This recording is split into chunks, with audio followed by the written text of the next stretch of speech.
Next is some example in which the electronic orbital contribution to magnetic moment exists. The first one example is the FeH2O6 in +2 oxidation state. In this, the metal is Fe of atomic number 26. The electronic configuration will be 3d6 and 4s2. But the electronic configuration of Fe metal in this complex is +2. So we have to remove these 2 electrons. So the electronic configuration will become 3d6. And because water is a weak field ligand, so this complex is a high spin complex. High spin complex. So this is a case of d6 high spin, and because 6 ligand is attached to the metal, so this is a case of the d6 high spin octahedral complex. So in d6 there are 3 orbitals at ground level, that is t2g orbitals, and 2 orbitals are at the excited level, that are easy orbitals. So we have to fill the 6 electron in these 5d orbitals. So 1 2 3 4 5 and 6. Number of unpaired electron in these d orbitals are, number of unpaired electrons are 4. 1 2 3 4. So according to the spin only formula, the value of spin only magnetic moment should be approximately 4.9 Bohr magneton. But due to the unsymmetrical filling of the T2g orbital in this complex, there is orbital contribution to magnetic moment, due to which its spin only magnetic moment value exceed. In this complex, the spin only magnetic moment value is, or the value of the magnetic moment is approximately 5.5, which is more than its spin only value due to the orbital contribution to magnetic moment. Next complex is potassium hexafluorocobalt 3 complex. In this complex, the oxidation state of cobalt metal is +3.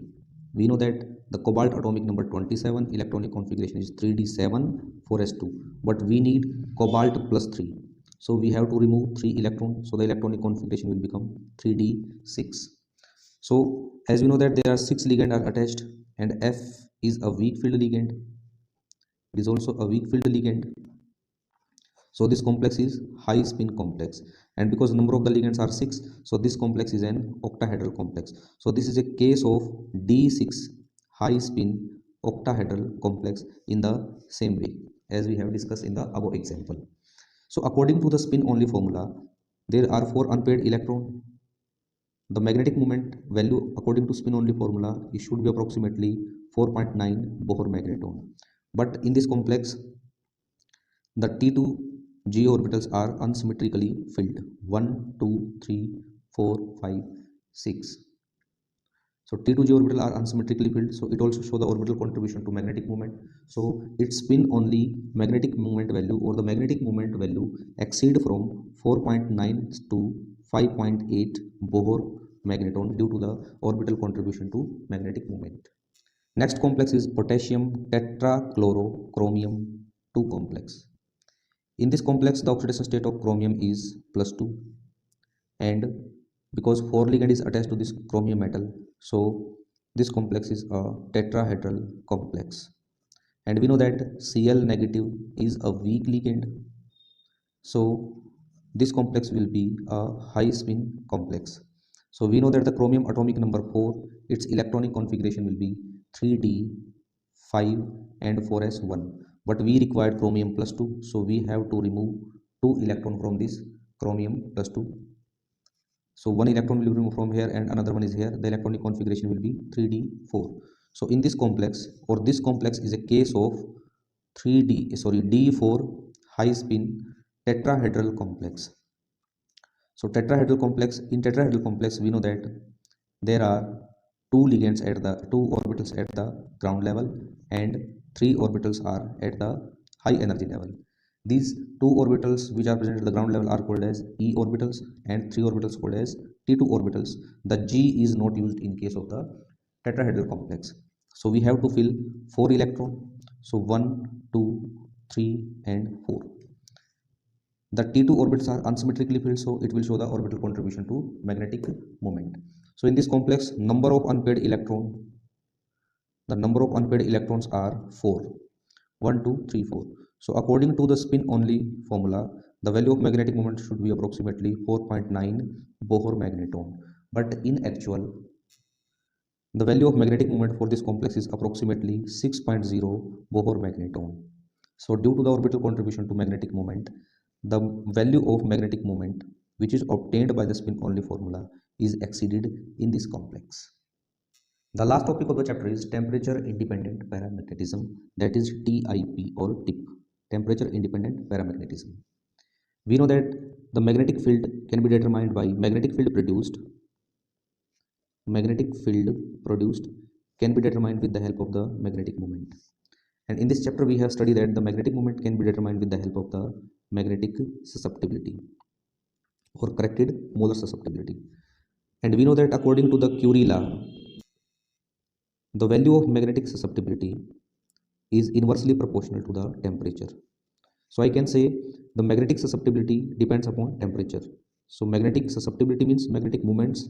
So I can simply say the magnetic moment depend upon the temperature. Plot से भी हमने study किया था कि magnetic susceptibility जो है, जो ferromagnetic substance है, एंटी फेरोमैग्नेटिक सब्सटेंस में नील टेम्परेचर आया था, फेरोमैग्नेटिक सब्सटेंस में दैट वाज क्यूरी टेम्परेचर, और पैरामैग्नेटिक सब्सटेंस की मैग्नेटिक ससेप्टिबिलिटी भी टेम्परेचर के साथ डिक्रीज होती थी। कुछ सब्सटेंस ऐसे होते हैं जिनके पास अनपेड इलेक्ट्रॉन नहीं होता जब वो ग्राउंड स्टेट में होते हैं, लेकिन जैसे ही उन सब्सटेंस को हम एक्सटर्नल मैग्नेटिक फील्ड में रखेंगे, एक्सटर्नल मैग्नेटिक फील्ड से एनर्जी लेके ये सब्सटेंस इनके ग्राउंड स्टेट के इलेक्ट्रॉन एक्साइटेड स्टेट में चले जाते हैं, और ग्राउंड स्टेट के इलेक्ट्रॉन एक्साइटेड स्टेट में जाने के बाद एक्साइटेड स्टेट जो है इनकी, उसमें अनपेड इलेक्ट्रॉन इनमें प्रेजेंट हो जाएंगे। सो ग्राउंड स्टेट और एक्साइटेड स्टेट की मिक्सिंग की वजह से जब इनको मैग्नेटिक फील्ड में हम रखेंगे, इनकी ग्राउंड स्टेट जो कि डायमैग्नेटिक है और एक्साइटेड स्टेट जो कि इनकी पैरामैग्नेटिक है, इन दोनों ग्राउंड स्टेट और एक्साइटेड स्टेट की कपलिंग या मिक्सिंग की वजह से ये सब्सटेंस जो है पैरामैग्नेटिक सब्सटेंस की तरह बिहेव करने लग जाएंगी। और ये जो पैरामैग्नेटिज्म प्रोड्यूस हुआ है इनका, अगर हम टेम्परेचर को चेंज करेंगे तो ये पैरामैग्नेटिज्म चेंज नहीं होगा। ऐसे सब्सटेंस को इसी को हम टेम्परेचर इंडिपेंडेंट पैरामैग्नेटिज्म कहते हैं। So under the influence of the magnetic field, due to the coupling of the ground state and excited state, the ground state is the in ground state they are diamagnetic, and in excited state they are paramagnetic. So due to the coupling of the ground state and excited state, some diamagnetic substance starts to behave as paramagnetic substance. The paramagnetism produced due to this do not change with change in temperature. This is called as temperature independent paramagnetism. For example, hexaamine cobalt 3 complex. This complex is a low spin complex and cobalt is in +3 oxidation state. The electronic configuration is cobalt is 3d6, and because it is a low spin complex, because NH3 is a strong field ligand, all the 6 orbital electrons are present in T2G orbitals. This is our T2G and this is EG state, and all the 6 electrons are paired.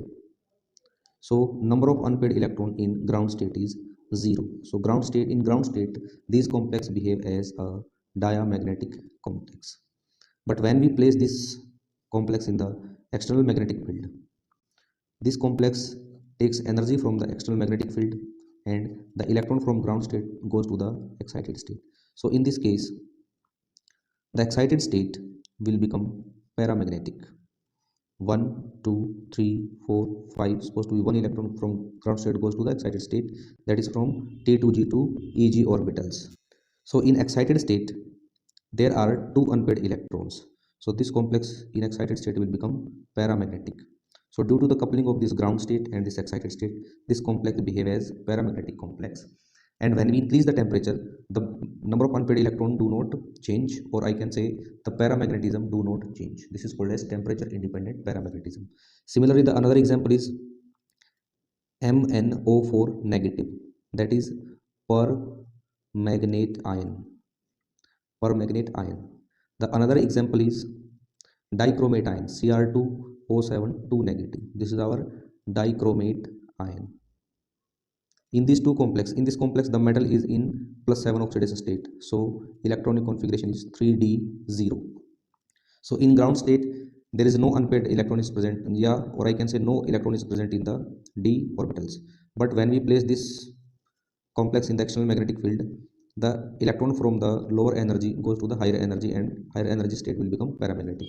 Similarly, in case of the potassium dichromate, the oxidation state of Cr2 is +6 and the electronic configuration will be 3d0. There will be no electron in the d orbital in ground state of this complex. So due to the absence of the electron in d orbital, this complex is diamagnetic in ground state. But when we place this complex in the external magnetic field, this complex will become paramagnetic.